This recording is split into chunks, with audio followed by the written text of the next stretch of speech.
Hi friends, welcome to the channel. ಮನೆಯಲ್ಲಿ ತುಂಬ ಜಾಸ್ತಿ ಹಾಲು ಉಳಿದಿದ್ರೆ ಅಥವಾ ಹಾಲು ಒಡೆದೋಗಿದ್ರೆ ಅದಕ್ಕೆ 1 ಕಪ್ ಬೆಲ್ಲ, 1 ಚಮಚ ತುಪ್ಪ ಯೂಸ್ ಮಾಡಿ ಬೆಂಗಾಲಿ ಸ್ವೀಟ್ ಗುಡ್ ಸಂದೇಶ್ ಹೇಗೆ ಮಾಡೋದು ಅಂತ ನೋಡೋಣ ಬನ್ನಿ.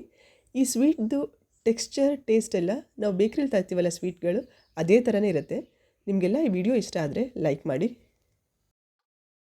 1 ಬೌಲ್ಗೆ 5 ಸ್ಪೂನ್ ವಿನಿಗರ್, 5 ಸ್ಪೂನ್ ನೀರು ಹಾಕಿ ಚೆನ್ನಾಗಿ ಮಿಕ್ಸ್ ಮಾಡ್ಕೊಳ್ಳೋಣ. ವಿನಿಗರ್ ಇಲ್ಲ ಅಂದರೆ ಅರ್ಧ ನಿಂಬೆಹಣ್ಣಿನ ರಸ ತೊಗೊಂಡು ಅದಕ್ಕೆ 8ರಿಂದ 10 ಸ್ಪೂನ್ ನೀರು ಹಾಕಿ ಚೆನ್ನಾಗಿ ಮಿಕ್ಸ್ ಮಾಡಿ ಇಟ್ಕೊಳ್ಳೋಣ. ಒಂದು ಪಾತ್ರೆಗೆ 1.5 ಲೀಟ್ರ್ ಹಾಲು ಅಥವಾ 6 ಕಪ್ ಹಾಲು ಹಾಕಿ ಸ್ಟವ್ನ ಆನ್ ಮಾಡಿ ಐ ಫ್ಲೇಮಲ್ಲಿ ಹಾಲು ಚೆನ್ನಾಗಿ ಕುದಿಸ್ಕೊಳ್ಳೋಣ. ಹಾಲು ಚೆನ್ನಾಗಿ ಕುದೀತಿದೆ. ಈಗ ಸ್ಟವ್ನ ಮೀಡಿಯಮ್ ಫ್ಲೇಮಲ್ಲಿಟ್ಟು ನಾವು ರೆಡಿ ಮಾಡಿರೋ ವಿನಿಗರ್ ಮಿಕ್ಸ್ಚರ್ನ ಸ್ವಲ್ಪನೇ ಹಾಕಿ ಚೆನ್ನಾಗಿ ಮಿಕ್ಸ್ ಮಾಡ್ಕೊಳ್ಳೋಣ. ನೋಡಬಹುದು ಹಾಲೆಲ್ಲ ಚೆನ್ನಾಗಿ ಒಡೆದಿದೆ.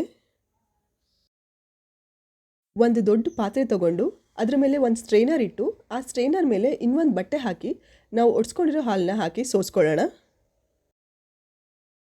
ಪನ್ನೀರಲ್ಲಿರೋ ಹುಳಿ ಅಂಶ ಹೋಗೋಕ್ಕೆ ಪನ್ನೀರನ್ನ 2-3 ಸರ್ತಿ ನೀರು ಹಾಕಿ ಚೆನ್ನಾಗಿ ತೊಳ್ಕೊಳ್ಳೋಣ.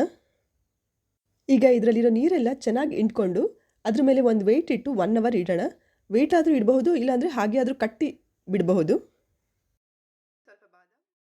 ಡೆಕೋರೇಷನ್ಗೆ ಸ್ವಲ್ಪ ಬಾದಾಮ್, ಗೋಡಂಬಿ, ಪಿಸ್ತಾ ತೊಗೊಂಡಿದೆ. ಎಲ್ಲನೂ ಸಣ್ಣದಾಗಿ ಕಟ್ ಮಾಡ್ಕೊಳ್ಳೋಣ.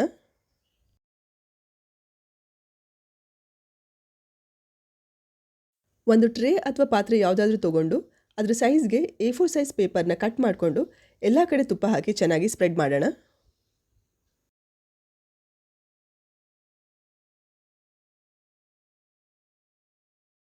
ಒಂದು ಗಂಟೆ ಆಗಿದೆ ವೆಯ್ಟ್ ಹಾಕಿಟ್ಟು ಪನ್ನೀರ್ನ.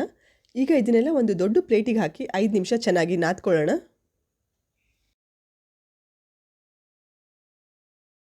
ನಾದ್ಕೊಂಡಿರೋ ಪನ್ನೀರಿಗೆ ಅರ್ಧ ಕಪ್ ಮಿಲ್ಕ್ ಪೌಡರ್ ಹಾಕಿ ಇನ್ನೊಂದು 5 ನಿಮಿಷ ಚೆನ್ನಾಗಿ ನಾದ್ಕೊಳ್ಳೋಣ.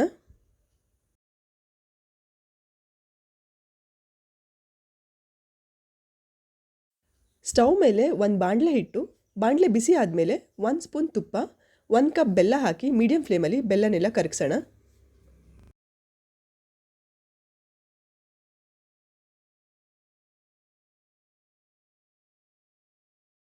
ಬೆಲ್ಲ ಎಲ್ಲ ಕರಗಿದೆ, ಕುದಿನೂ ಬರೋಕ್ಕೆ ಶುರುವಾಗಿದೆ.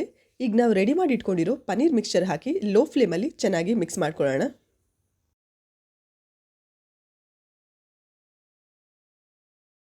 ಈ ಸಂದೇಶ್ ಮಿಕ್ಸ್ಚರ್ನ 10 ನಿಮಿಷ ಲೋ ಟು ಮೀಡಿಯಂ ಫ್ಲೇಮ್ ಮಧ್ಯದಲ್ಲಿಟ್ಟು ಸ್ವಲ್ಪ ಗಟ್ಟಿಯಾಗಿ ಪಾತ್ರೆ ಎಲ್ಲ ಬಿಡ್ತಾ ಬರುತ್ತೆ, ಅಂಟ್ಕೊಳ್ಳಲ್ಲ ಪಾತ್ರೆ ಎಲ್ಲ ಚೆನ್ನಾಗಿ ಬಿಡ್ತಾ ಬರುತ್ತೆ, ಅಲ್ಲಿ ತನಕ ಚೆನ್ನಾಗಿ ಕೈ ಆಡಿಸ್ಕೊಳ್ಳೋಣ. ನೋಡ್ಬೋದು ಸಂದೇಶ್ ಈಗ ಬಾಣಲಿಗೆ ಸ್ವಲ್ಪನೂ ಅಂಟ್ಕೋತಿಲ್ಲ, ಹಾಗೆ ಗಟ್ಟಿನೂ ಆಗಿದೆ. ಈಗ ಸ್ಟವ್ನ ಆಫ್ ಮಾಡಿ ನಾವು ರೆಡಿ ಮಾಡಿ ಇಟ್ಕೊಂಡಿರೋ ಟ್ರೇಗೆ ಸಂದೇಶನ ಹಾಕ್ಕೊಂಡು ಸ್ಪ್ಯಾಚುಲಾ ಅಥವಾ ಲೋಟದ ಹಿಂದ್ಗಡೆಯಿಂದ ಎಲ್ಲ ಕಡೆಗೂ ಈಕ್ವಲ್ ಆಗಿ ಸ್ಪ್ರೆಡ್ ಮಾಡಿ. ಇದ್ರ ಮೇಲೆ ನಾವು ಕಟ್ ಮಾಡಿರೋ ಡ್ರೈ ಫ್ರೂಟ್ಸ್ ಹಾಕಿ ಲೈಟಾಗಿ ಸ್ವಲ್ಪ ಪ್ರೆಸ್ ಮಾಡ್ಕೊಳ್ಳೋಣ. ಈಗ ಟ್ರೇನ ಫ್ರಿಡ್ಜಲ್ಲಿ 1 ಗಂಟೆ ತಣ್ಣಗಾಗಿ ಬಿಡೋಣ. 1 ಗಂಟೆ ಆಗಿದೆ, ಸಂದೇಶ್ ಫುಲ್ ಸೆಟ್ ಆಗಿದೆ. ಒಂದು ಚಾಕು ತೊಗೊಂಡು ಸೈಡ್ನ ಸ್ವಲ್ಪನೇ ಬಿಡಿಸ್ಕೊತಾ ಬರೋಣ. ರೆಡಿಯಾಗಿರೋ ಸಂದೇಶನ ಸ್ಕ್ವೇರ್, ಡೈಮಂಡ್ ಯಾವ ಶೇಪಲ್ಲಿ ಬೇಕಾದರೂ ಕಟ್ ಮಾಡ್ಕೊಬಹುದು.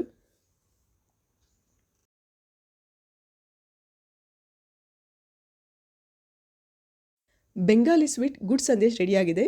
ನಿಮಗೆಲ್ಲ ಈ ವಿಡಿಯೋ ಇಷ್ಟ ಆದರೆ ಲೈಕ್ ಮಾಡಿ. Thanks for watching the video.